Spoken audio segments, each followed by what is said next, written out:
नमस्कार, दुपारचे 3:30 वाजत आहेत आणि आपण पाहताय एनडीटीव्ही मराठी। मी वर्षा नलवडे या बुलेटिन मध्ये आपल्या सगळ्यांचं स्वागत करते। बातम्यांचा वेगवान आढावा घेणारच आहोत, मात्र त्याआधी पालघर मधून एक बातमी सविस्तर पाहूयात। पालघर जिल्ह्यातील मोखाडा तालुक्यामध्ये कोचाळे गावाचा संपर्क तुटलेला आहे। डोंगरातून पाण्याचा प्रवाह कोचाळे गावामध्ये राहणाऱ्या लोकांवरती आलाय, रस्त्यावरती आलाय, त्यामुळे या ठिकाणी पाण्याखाली रस्ता देखील गेल्याचं दृश्य समोर येते। त्यामुळे कोचाळे गावाचा मोखाडा खोडाळ्याशी संपर्क तुटला आहे।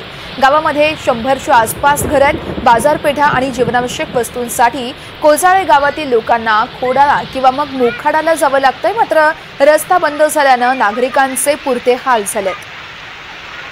या संदर्भात मनोज सातवे आमचे प्रतिनिधी आपल्याला सविस्तर माहिती देत आहेत। मनोज, या गावांचा संपर्क तुटलेला आहे, प्रशासनाकडून काही इथं बचाव कार्य राबवण्यात आलंय का?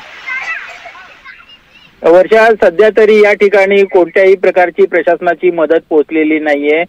मोखाडा हा पालघर जिल्ह्याचा अति शेवटचा भाग, म्हणजे नाशिक जिल्ह्याला सीमा लागलेली आहे मोखाडा तालुक्याची, आणि याच परिसरात हे कोचाळे गाव आहे। आणि कोचाळे गावात साधारण 100च्या आसपास घरं आहेत, मात्र त्यांना बाजारपेठ आणि जीवनावश्यक वस्तूंसाठी मोखाडा किंवा खोडाळ्याला जावं लागतं। मात्र या रस्त्यावर पाणी आल्यामुळं या कोचाळे गावाचा पूर्णपणे संपर्क तुटलेला आहे इतर मोखाडा आणि खोडाळ्याशी। त्यामुळं नागरिकांना जीवनावश्यक वस्तूंसाठी किंवा वैद्यकीय सेवा असेल किंवा इतर ज्या महत्त्वाच्या गोष्टी आहेत याच्यासाठी जो संपर्क असतो तो तुटलेला आहे। त्यामुळे नागरिकांना याची अडचण निर्माण झालेली आहे।